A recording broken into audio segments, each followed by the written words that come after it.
Calcule la velocidad y el caudal de descarga si el aire tiene una presión de 40 psi y la altura del fluido es de 8 pies. Comenzamos colocando el marco de referencia inercial del modelo en la parte más baja donde se descarga el flujo de fluido. Asimismo, ubicamos los puntos en orden creciente en el sentido del flujo.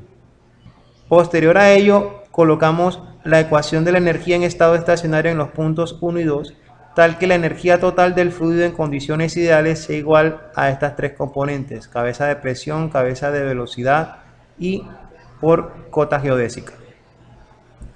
Al reemplazar en los valores de estado estacionario de los componentes energéticos del flujo de fluido en condiciones ideales, tendríamos que la presión dividida sobre el peso específico del fluido en el punto 1 más la cabeza de velocidad del flujo del fluido en el punto 1 más la altura que tiene con respecto al marco de referencia inercial el fluido en el punto 1 debe ser igual a estas tres componentes sumadas pero en el punto 2.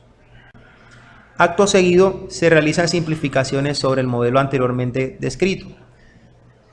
Es evidente que el área transversal de la región 1 con respecto al área transversal que tiene la sección 2 produce que la velocidad en el punto 1 sea más pequeña que la velocidad en el punto 2.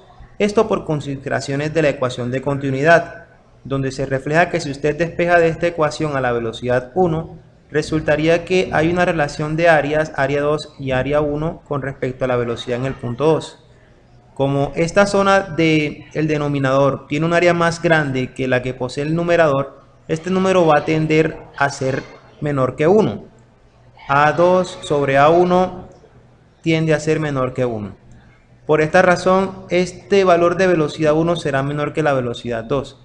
Entre más grande sea la sección transversal, o dicho de otra manera, el diámetro de este tanque, más lenta será la velocidad del punto 1, por lo cual se considera que no se tendrá en cuenta en este cálculo.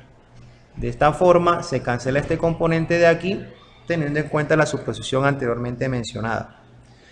La altura 1 y la presión 1 deben estar en el punto 1 porque, de hecho, en la tensión superficial de este fluido se sostiene que la presión manométrica es de 40 psi y es causada por una bolsa de aire en esta región de acá. Igualmente, la altura 1 con respecto al marco de referencia inercial que se colocó en la parte más baja del problema, se aprecia que la altura de aquí es igual a 8 pies. Pasando a la zona 2, vemos que la presión en el punto 2 es nula porque manométricamente hablando y suponiendo que este flujo de agua que está en el punto 2 a la descarga libre a la atmósfera, manométricamente hablando la presión en el punto 2 sería 0 porque la presión que tenemos acá sería la atmosférica, la cual bajo estas consideraciones de manometría siempre se considera que es el 0. La velocidad en el punto 2 por el contrario no puede ser obviada porque de hecho es una de las variables que nos piden calcular en el problema. De igual forma, la altura en el punto 2 es 0 porque coincide con la posición del marco de referencia inercial del problema. Haciendo las respectivas simplificaciones, tendríamos que la expresión se resume a esto que se aprecia acá. Como deseamos despejar el valor de la velocidad que se encuentra aquí, ahora el interés cae en despejar este valor de B. El despeje sería simplemente pasar este 2G hacia acá y multiplica toda esta región de los sumandos P1 sobre peso específico del fluido más Z1 y luego despejando esta potencia cuadrada de la velocidad 2 a través del concepto de raíces cuadradas.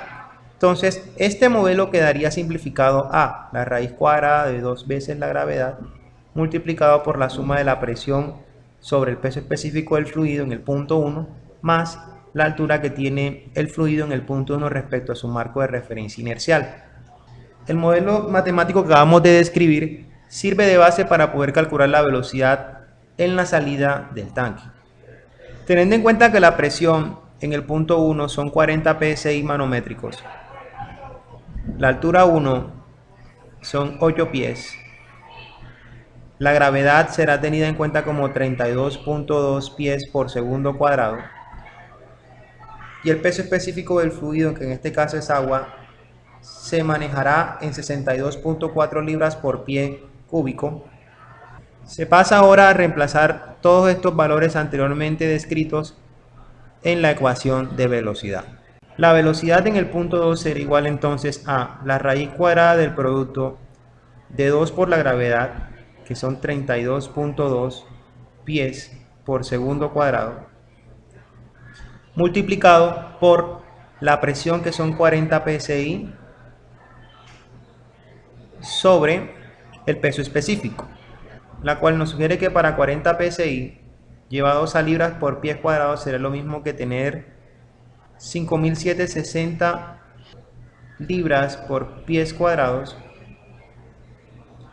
Nos resultaría entonces que la velocidad 2 sería igual a la raíz cuadrada de 2 por 32.2 pies por segundo cuadrado multiplicado por 5.760 libras por pies cuadrados sobre 62.4 libras por pies cuadrados, cúbicos, más 8 pies. Todo esto elevado a la raíz cuadrada. Al resolver esta ecuación, nos da que la velocidad en el punto 2 es igual a 80.37 pies por segundo. De acuerdo al problema, el área que vamos a manipular para calcular el caudal es la que aparece referente a este diámetro de 3 pulgadas en la descarga. Esto quiere decir que si el área está estipulada para un diámetro, la cual no es más que calcular el área de un círculo a través de esta formulación. Entonces tendríamos aquí que pi cuarto por 3 pulgadas al cuadrado es igual a 3 pulgadas llevadas a pies, es lo mismo que decir que en un pie hay 12 pulgadas, o sea 0.25 pies. El área entonces sería igual a pi cuartos de un cuarto al cuadrado. Recuerden que 0.25 es lo mismo que un cuarto. Haciendo los respectivos cálculos me quedaría que el área es igual a pi sobre 64 pies al cuadrado. Por la ecuación de continuidad, la cual nos sugiere que el caudal de cualquier flujo de fluido es igual al producto del área de sección transversal por su velocidad, tendríamos entonces que el caudal sería igual a pi sobre 64 pies cuadrados multiplicados por 80.37 pies por segundo cuadrado. Al hacer este cálculo nos queda que el caudal es igual a 3.94 pies cúbicos por segundo. Y esta es la manera como resolvemos problemas relacionados a descarga de orificio en condiciones ideales a partir del teorema de Bernoulli. No olvides suscribirte y darle like a este video.